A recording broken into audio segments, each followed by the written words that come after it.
Ve el mundo en cada grano de arena. Ve el cielo en cada flor silvestre. Hazlo así y sostendrás el infinito en la palma de tu mano. Hoy hablamos de William Blake, hablamos del romanticismo, hablamos del subconsciente, del poder de la imaginación. Hoy volamos.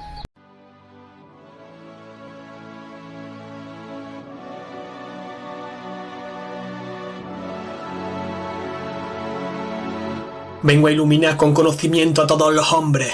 Mis palabras, pensamientos y acciones lucharán por siempre contra las tinieblas, porque la humanidad sigue siendo una fiesta sin celebrar. Con ignorancia matar la libertad, rebelión ante la tiranía de esos conservadores, romper las cadenas de la condena, la culpa y la eternidad. Sin justicia no hay paz ni sociedad en la que broten sus dones. Voy sembrando la semilla para que se giren los soles y enseñemos aprendiendo para mejorar siendo mejores. Luz, luz, luz.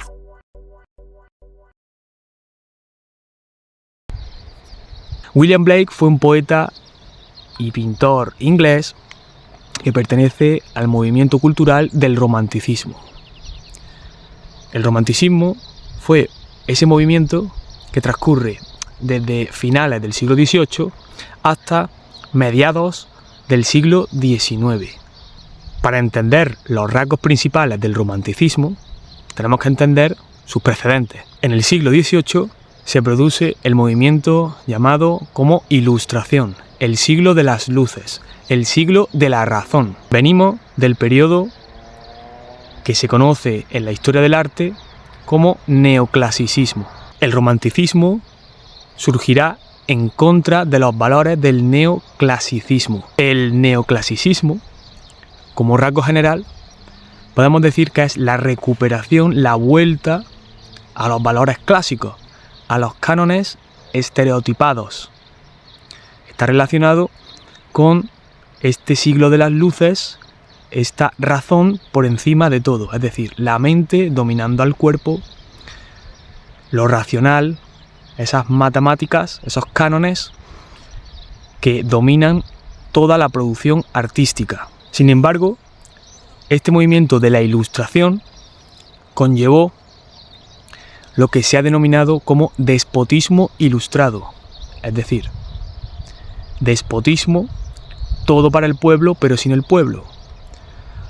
Siempre hablando de la ilustración, de las luces, etc., pero eso se convierte en un despotismo. Solo unas pocas clases privilegiadas tenían ese conocimiento, tenían esa ilustración, y la mayoría de personas va a empezar a ser consciente de que viven en la miseria. Así, en este siglo XVIII se dan lugar una serie de revoluciones, las revoluciones liberales o revoluciones burguesas.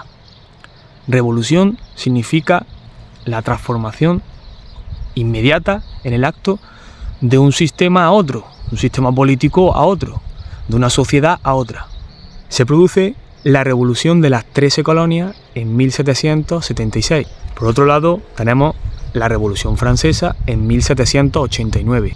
Y por otro, la Revolución Industrial. La revolución más importante después de la Revolución Neolítica. La Revolución Industrial cambió la mentalidad de las personas. ¿Por qué? Porque cambió su forma de vida.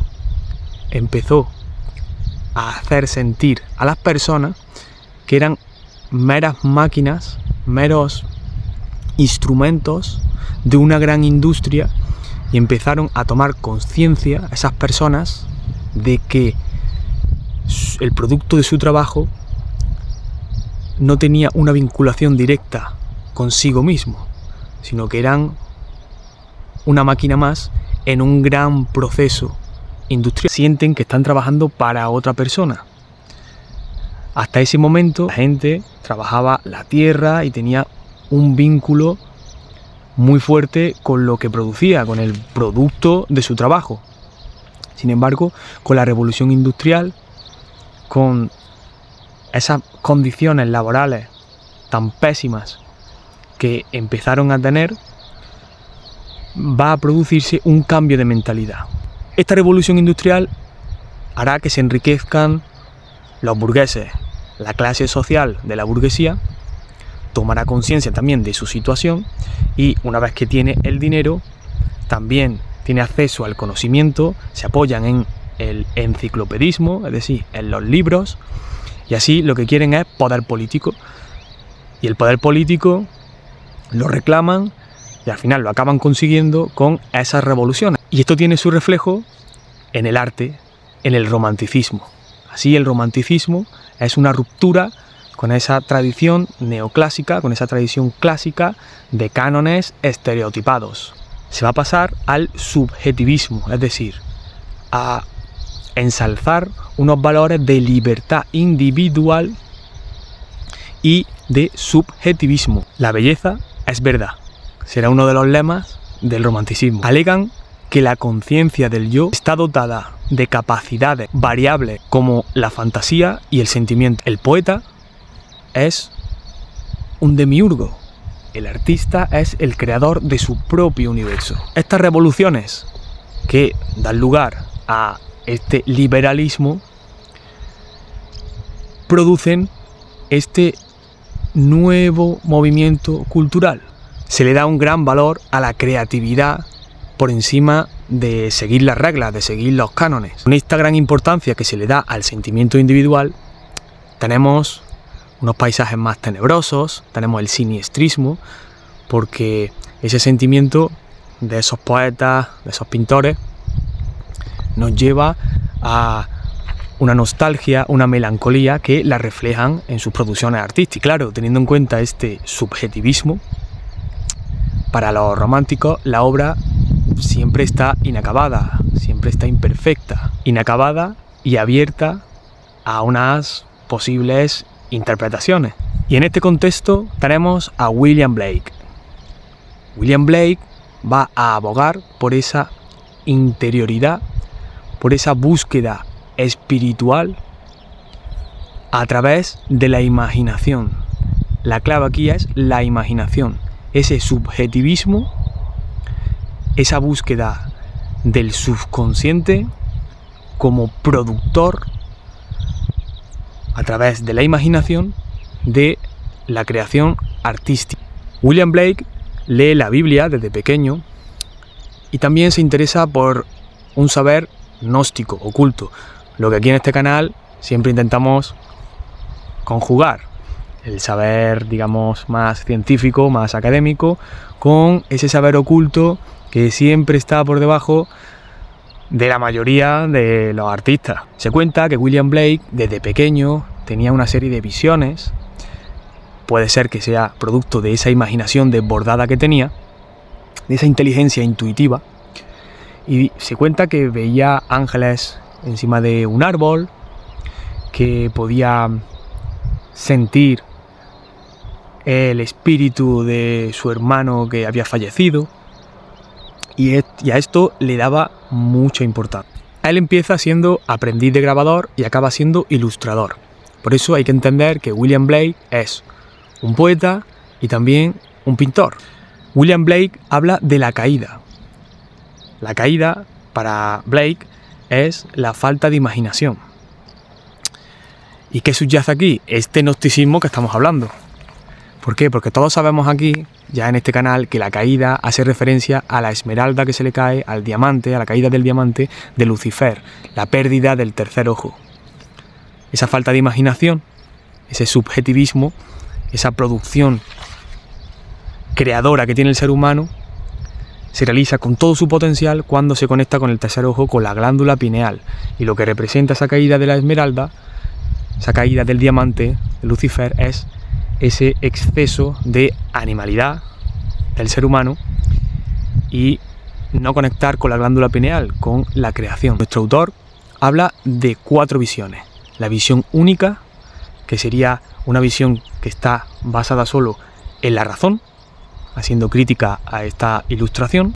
La doble visión, donde ya sí incluiríamos la subjetividad y la triple visión, a la que llama Beula, donde ya aquí incluimos esa imaginación dentro de los sueños.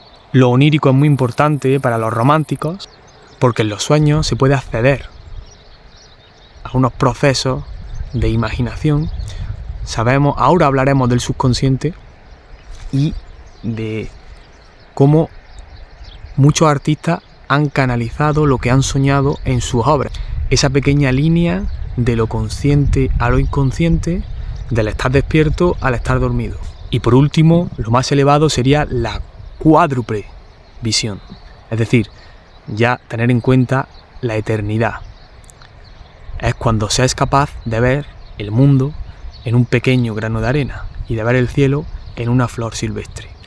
La filosofía de Blake es una conjugación del unitarismo, de esa corriente teológica protestante, donde solo existe una figura de Dios, por tanto niega la Trinidad, aunque le da mucha importancia a la figura de Jesús, con un neoplatonismo que está ahí subyacente para aquellos que ya estamos estudiando desde hace tiempo este saber gnóstico y que se refleja obviamente cuando habla de la caída. La introspección para liberar el espíritu creador del ser humano mediante la imagen. Liberar el subconsciente, que es el que domina nuestra vida.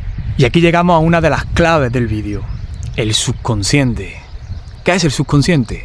El subconsciente son esas partes de la mente que domina realmente nuestra vida. Procesa 14 millones de bits por segundo. Sin embargo, el consciente procesa unos pocos de millones de bits. Es decir, la mayoría de procesos del ser humano lo hacemos de manera subconsciente. ¿Cuántas veces me ha latido el corazón en el último minuto? No lo sé. Lo hago de manera subconsciente. Al igual que la respiración, al igual que mover las manos, todo lo que se aleje de mi zona de control del cerebro se hace de manera subconsciente. Por eso, cuando estamos nerviosos, no podemos evitar que temblar las manos, piernas, etc. Por eso, si dominamos nuestro subconsciente, si lo conocemos y sabemos cómo funciona, podremos tener mayor control sobre nuestra vida. La ciencia nos dice que el sistema límbico es una región cerebral en la que está implicada la memoria y las emociones. Esta opera muy a menudo de forma subconsciente. Por eso tú y yo, ningún ser humano, podemos tener control sobre lo que memorizamos, sobre lo que aprendemos. Hay cosas que se aprenden así, de manera subconsciente. Y esta es una de las claves, esto es muy importante. Si entendemos esto, podemos aplicarlo a otras áreas de nuestra vida, por ejemplo, en el estudio. Para memorizar algo, para que se grabe en nuestro subconsciente, tenemos que darle una emoción. Cuando se habla de que se automatizan aprendizajes, se produce así. Por ejemplo, al conducir, al principio somos torpes. ¿Por qué? Porque conducimos de manera consciente. Sin embargo, cuando lo automatizamos, cuando ya lo metemos en nuestro subconsciente, lo hacemos sin pensar. ¿Qué ocurre? Que el subconsciente, al igual que nuestro cuerpo, se creó en el Paleolítico. Para nuestro subconsciente, seguimos viviendo en el Paleolítico. Y eso explica mucho de nuestros comportamientos. Y por eso nosotros, de manera racional, podemos conectar con el subconsciente, podemos, mediante acciones, dominarlo, decirle, oye, que ya no estoy en el Paleolítico, oye, que ya no estoy en un ambiente de escasez, que puedo comer todos los días, que si no me relaciono con ciertas personas, no me echan de la tribu. Antes, en el Paleolítico, si tú hablabas con una mujer y esa mujer era la esposa del líder de la tribu, a ti te echaban de la tribu y eso suponía pues el ostracismo, te morías, te comía una bestia salvaje o te morías de hambre. Por eso el ser humano es un animal social, porque nuestro subconsciente nos está protegiendo. El cuerpo, el ser humano, es una máquina de supervivencia y por tanto nuestros miedos están en el subconsciente y ese subconsciente se formó en el Paleolítico. Si entendemos eso, podemos entender que nos da miedo. Por eso nos da miedo el quedarnos fuera de un grupo, quedarnos fuera de la sociedad. Nos da miedo no comer, etc. Pero ahora vivimos en otro ambiente, vivimos en otra época y tenemos el control, debemos tenerlo mediante el conocimiento. ¿Y cómo controlamos nuestro subconsciente? Es una comunicación, y esa comunicación se realiza mediante acciones, no mediante palabras, mediante acciones. A mí me da miedo hablar con un desconocido o una desconocida, es obvio, mi cerebro me está protegiendo, sin embargo tengo que programar al subconsciente. Voy y lo hago. ¿Estaré temblando porque me domina el subconsciente? Sí, hasta que el subconsciente entienda que eso es algo normal para mí y no me ha pasado nada. No he sobrevivido. No me apetece hacer ejercicio. ¿Por qué? Mi subconsciente me está protegiendo. El ser humano es una máquina de supervivencia. Cuanto menos energía gaste, más posibilidades de supervivencia. Así de simple. Por eso no nos apetece nunca hacer ejercicio. Sin embargo, como vivo en un entorno en el que puedo descansar, en el que puedo comer, yo conscientemente tengo que decir, no, voy a hacer ejercicio. Y no pasa nada. Mi subconsciente lo programo como mediante acciones. Esto es lo importante. Acción y emoción. Así se programa el subconsciente. Si eres capaz de hacer esto y llevarlo a la práctica, tienes el control de tu vida. Los románticos sabían de este poder del subconsciente, lo aplicaban a la pintura, lo aplicaban a la poesía, y esas emociones las plasmaban ahí. Porque la emoción, sobre todo hoy día, que en la época postmoderna en la que vivimos está un poco tergiversada, todo es demasiado emocional, pero no se aplica hacia, por lo menos en mi criterio, hacia cosas importantes como esta. Esas emociones, si las canalizamos y las entendemos y combinamos, como siempre abogo en este canal, por esa parte racional y esa parte más subjetiva, si la conjugamos, hacemos la alquimia y podemos desarrollarnos de manera holística. Porque el subconsciente y las emociones es mucho más importante de lo que muchas personas se creen. Por ejemplo, hay personas que creen que la población vota con el raciocinio, es decir, razonando. Las personas votan con las emociones. Por eso hay esas campañas de marketing, esas campañas donde la televisión apelan ¿a qué? Apelan siempre al sentimiento. Y hablando de marketing, también cuando la gente compra, la gente no compra pensando, la gente compra con las emociones. Por eso es tan importante ese control de las emociones, ese entender nuestro subconsciente y reprogramar. Y esto es lo que hace William Blake. William Blake conecta con su subjetividad, con su imaginación, saca de sí esas emociones, esos sentimientos y las plasma. Primero tenemos unas obras, Canciones de Inocencia, de 1789. Este es un símbolo de la infancia y también de esa parte de inocencia. Es muy importante. Tenemos que recordar que Nietzsche le daba mucha importancia a la inocencia. La tercera transformación es el niño. Recordamos, camello, león y niño. Y el niño es inocencia y olvido. Muy importante para conectar con nuestro subconsciente, con nuestra imaginación.